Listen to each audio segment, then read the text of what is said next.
Have you ever noticed how some people can walk into a room and command instant respect without saying a word? While you're carefully choosing your words, measuring your responses, they move through the world with an almost terrifying certainty. You feel it in your chest, that mix of admiration and unease. What if I told you that this unshakable presence isn't about confidence tricks or power poses? What if the very thing that makes their mind so strong it unsettles people is that they've done something most never dare to do? They've looked into the abyss of their own soul and decided to build themselves from what they found there. Friedrich Nietzsche understood this better than anyone.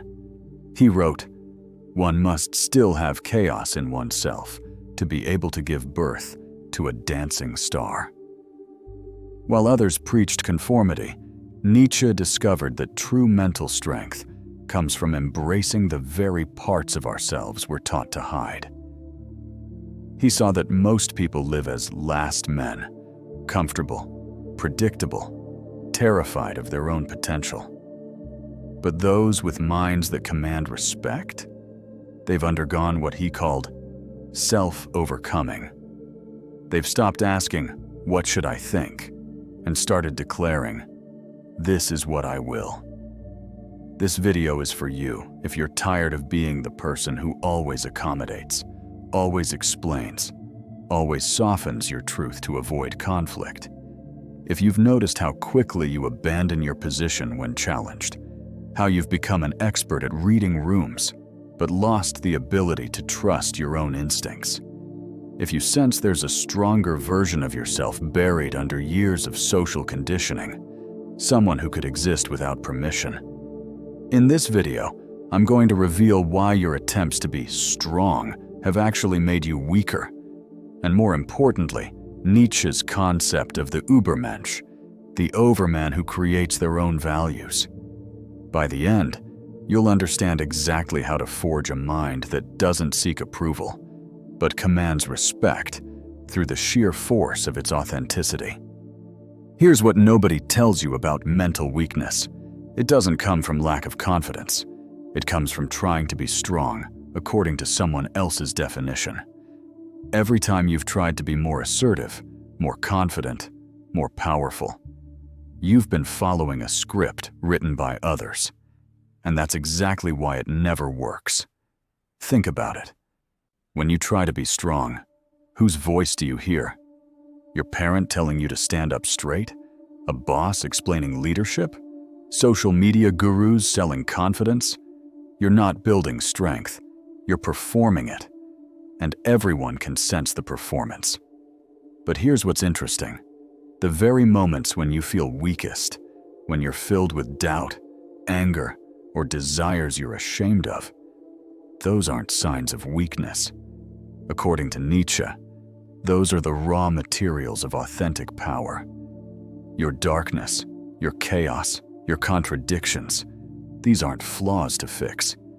They're the untamed forces that, when integrated rather than suppressed, create a mind others can't manipulate. The people whose presence unsettles you, they've stopped trying to be good. They've stopped seeking approval. They've done something far more terrifying. They've decided to become who they are, fully and unapologetically. And that's what makes their mental strength so formidable. It's not built on external validation. It's forged in the fire of self-confrontation. You've been taught that strength means control, controlling your emotions, your image, your impact on others.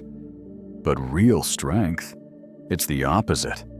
It's the willingness to let your authentic self emerge, even if it disrupts every comfortable lie others tell themselves. It's choosing your own truth over social harmony. And yes, that terrifies people, because it reminds them of their own compromises. Nietzsche's concept of the Übermensch isn't about dominating others. It's about something far more radical. Becoming someone who creates their own values instead of inheriting them.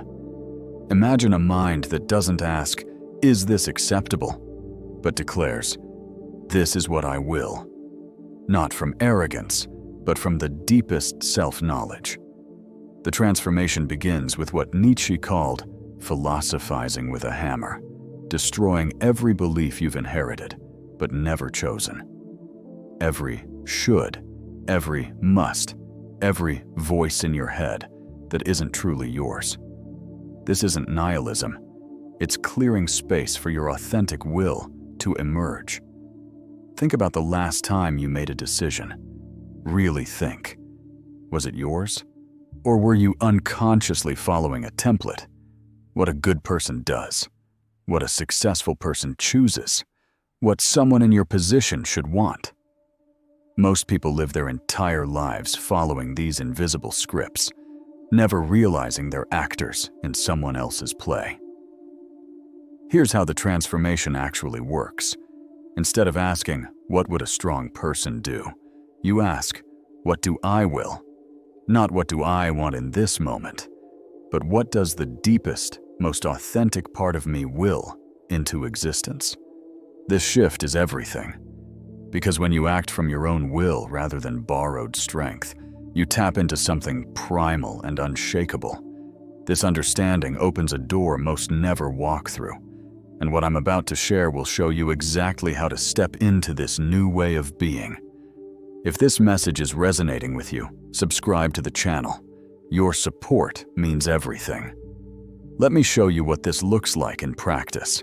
When someone challenges your perspective, instead of defending or accommodating, you simply state, "This is my truth." Not aggressively, not apologetically, just a calm declaration of what you've chosen to believe. You're not trying to convince them. You're not seeking validation. You're simply being. Watch what happens. Most people will be confused at first. They're used to the dance. Attack, defend, compromise. But you're not dancing. You're standing. And that stillness in the face of their expectation, that's what unsettles them. Because it forces them to confront their own need for your compliance. When you feel anger, instead of suppressing it or exploding, you recognize it as will that's been blocked. You ask, what am I not allowing myself to create or destroy? Anger, Nietzsche understood, is often your authentic self, trying to break through the cage of acceptability. Channel it. Use it. Let it show you where you've been playing small. The same with fear. That churning in your stomach when you're about to speak an unpopular truth? That's not weakness. That's your body recognizing you're about to break a social contract. The question isn't how to eliminate the fear. It's whether you'll let it stop you from becoming who you are. The paradox is beautiful. The less you try to appear strong, the more formidable you become. Because authentic power doesn't perform, it simply is. When you stop seeking approval, you become impossible to manipulate. When you stop fearing judgment, you become impossible to shame. When you embrace your darkness alongside your light, you become whole. And wholeness is terrifying to those who've split themselves into acceptable pieces. This is what Nietzsche meant by becoming who you are. Not discovering some fixed identity, but constantly creating yourself through choices that align with your deepest will. Each decision becomes a declaration. This is who I choose to be in this moment. No excuses, no explanations, just pure, authentic existence. And here's the truth that changes everything. People aren't terrified of your strength. They're terrified of your freedom. When you stop playing by rules you never agreed to, when you create meaning instead of seeking it, when you embrace the full spectrum of your humanity, you become a mirror that reflects their own cages. Your very existence asks them, why are you choosing to stay small? This isn't about becoming someone who intimidates or dominates. It's about building a mind so grounded in its own truth that others' attempts to shake you become irrelevant.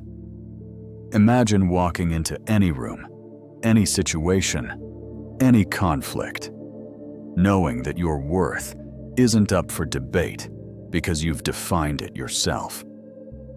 Picture yourself speaking without calculating reactions, making choices without seeking permission, existing without apology. Not because you don't care about others, but because you've realized that your authenticity is the greatest gift you can offer the world. Even if, especially if, it makes some people uncomfortable. The mind that terrifies isn't cruel or cold. It's devastatingly honest. It's comfortable with contradiction. It says, I contain multitudes, and means it. It can hold space for others' truth while standing firm in its own. It loves deeply because it's not afraid of loss. It creates boldly because it's not afraid of judgment. It lives fully because it's made peace with death, literal and metaphorical. This is the person you become when you stop trying to fit into spaces too small for your spirit. When you stop apologizing for the space you take up in the world. When you realize that your chaos, your intensity, your refusal to be simplified, these aren't character flaws.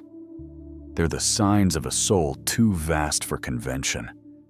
Think about the last time you dimmed yourself to make someone else comfortable. The joke you didn't make because it might offend. The opinion you swallowed because it might cause conflict. The dream you didn't share because it might sound unrealistic. Each of these moments is a small death, a sacrifice of your authentic self on the altar of social approval. But what if you stopped? What if tomorrow you walked into the world as yourself? Not the edited version, not the acceptable version, but the real, raw, complicated truth of who you are. Yes, some people would be uncomfortable. Some might even leave. But here's what Nietzsche knew. The people who can't handle your authenticity were never your people anyway. This is what awaits when you stop trying to be strong and start willing yourself into existence. When you stop asking, am I enough? And start declaring, I am becoming. When you realize that the chaos inside you isn't a flaw to fix, but the raw material of your own creation. Your journey starts with a single question. What would I think, say, and do if I gave myself permission to be exactly who I am?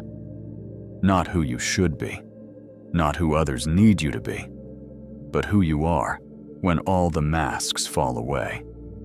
Share in the comments. What truth about yourself have you been afraid to own? What aspect of your authentic self have you been diluting to make others comfortable? Type, I will, if you're ready to stop seeking permission to exist fully. Because here's what Nietzsche knew. You already have everything you need to build an untrainable mind. The chaos is there. The will is there. The only question is whether you'll finally give yourself permission to use it. Remember, a mind that knows its own worth doesn't need to prove anything. It simply exists, creates, and transforms. And that authentic power, that's what changes everything. The abyss you've been avoiding, it's not your enemy. It's your chrysalis. And the person who emerges from that darkness won't need anyone's permission to soar. This is your invitation to stop performing strength and start embodying it. To stop seeking approval and start creating meaning. To build a mind so rooted in its own truth that the opinions of others become background noise to the symphony of your own becoming. The world doesn't need another person trying to be strong. It needs you. Raw, authentic, unapologetic you. The version that terrifies not because it threatens, but because it reminds others what freedom looks like. Your transformation begins now, not tomorrow, not when you're ready. Now. Because the only moment you can exercise your will is this one.